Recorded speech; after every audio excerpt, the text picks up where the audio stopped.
Hey, so unfortunately I can't be in class today, but what we're doing, as you know, is working through testing and adjusting our industrialisation games to make sure that firstly they are number one, addressing the assessment criteria, providing evidence of our historical knowledge, skills and understanding, and number two, that they make sense, they work, and that we haven't forgotten anything. So remember, if you're going through your stuff and you can't remember where the assignment sheets are, we're in our website. Go to Module 3 Industrial Revolution, and here you have all of the resources to help you with your research. If you're looking for the assignment sheet, again, we're in Assignment 2, Industrial Revolution. Now, as you all know, we've been working on our industrialisation games, and you've been using the task sheet to make sure that you've hit all of the key criteria. What we're going to focus on today's lesson is really looking at that performance standard and making sure that we've identified everything that we need to do to make sure that our work is the best possible work that it can be. In order to support you with this, I've developed a pre-flight checklist that has been posted to you on Google Classroom. Open up your pre-flight checklists now. So the purpose of this activity is to allow you to conduct a self-assessment of your industrialisation game in order to identify the areas you'll need to improve prior to showcasing the game in your peer assessment activity on Wednesday.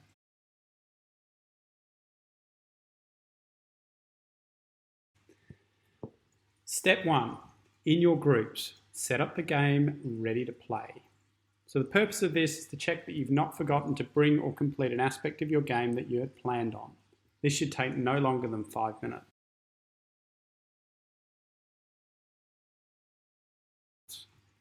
Step 2 is your gross error check. So this is making sure that all of the elements of your game design have matched what's in the task sheet. The key ones that I need to see evidence of is in your games, in your property cards, in your chance cards, or how you've designed your game, can I actually see evidence of key events that are actually related to the Industrial Revolution? Remember, we don't just want to find out about people working in a factory, we want to find out about which factory it was, where it was, and what things they were doing in it. Were they in manufacturing? Which inventions were they working with? The more detail, the higher your grade is going to be. Does your game allow people to identify some of the key technological innovations of the Industrial Revolution? Again, what we need to see is those inventions that not only were interesting, but that actually transformed the way the world works. Things like steam power, things like transportation, turnpike roads, and all of those things that we went through in your research. Does your game allow people to learn about the major social changes that happened in the Industrial Revolution? Things like compulsory schooling, abolition of child labour, the rise of trade unions. And does your game allow people to learn about the key locations of the Industrial Revolution? Now, some of you have decided to base your games on the UK experience of the Industrial Revolution, and others have gone for a more global perspective. Doesn't matter which one you've chosen, but you need to make sure that there are some locations that people can get their heads around.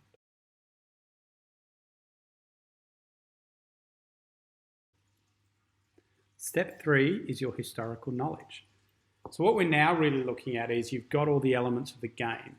Have you actually met the assessment criteria to the extent that I'll be able to award you the A standard for historical knowledge?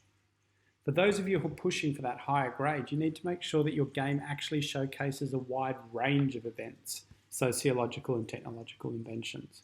It's not enough just to have the same common ones, but try to find some more obscure ones or more significant ones that resulted in causes and effects that we can still feel today. Does your game discuss the significance of those selected events, sociological or technological inventions? That may be done through chance cards, community chest cards, or little descriptions or addendums that are sitting in your rules. The A standard games will definitely address significance, telling me why they were significant, not only that they were significant. And does your game identify that there are connected events through a description of cause and effect? So this invention led to that invention, led to that technological development, and led to that sociological change.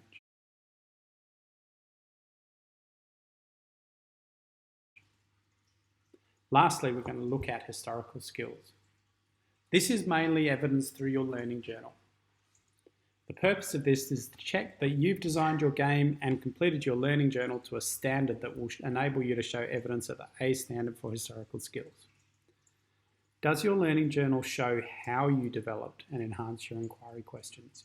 It's not enough just to have a mind map. You need to have a reflection that talks about what you did to get those questions, and more importantly, how you changed them based on the information that you found. The second aspect of the historical skills is whether or not your learning journal includes a research log, which highlights how you identify and organise information. Now, importantly, identifying means finding the information, and organising means that you have it in a logical structure.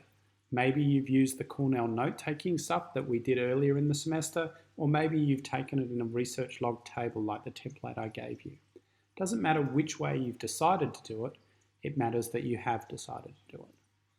You also need to show me that it's been from a wide range of sources. It's not enough to get all of your information from one or two sources. Equally, it's not enough for you just to use the information that Mr. Love has put on the website about the agricultural revolution, expansion of factories, working conditions, and the emergence of socialism, trade unions, and the long and short-term impacts. For students aiming for the A grade, as we discussed in class, we're expecting you to go above and beyond the resources provided by me to locate some information on your own. Lastly, you need to show the connection between the information that you've used from the sources, that's the actual quotations that have come from the research that you've done, and how that is related to your inquiry questions. Once you have completed the pre-flight checklist, you can play your game in class in order to test the gameplay aspect of the game and identify any areas of improvement. This is critical because one of you will be required to explain your game and act as the mentor for the teams that will be peer assessing your games in Wednesday's lesson. By the end of this activity, if everything goes to plan, you should have identified the areas of the gameplay that need improvement in order to ensure that your industrialisation game and accompanying learning journal showcases your historical knowledge, understanding and skills to the best possible level. Of course, finding the issues is not enough. You need to actually allocate tasks for people to do in order to bring your game up to the best possible standard. People need to have individual homework tasks, and I would expect those to be being briefed in stand-up briefs at the end of the lesson. As always, if you have any questions, please post me on Google Classroom.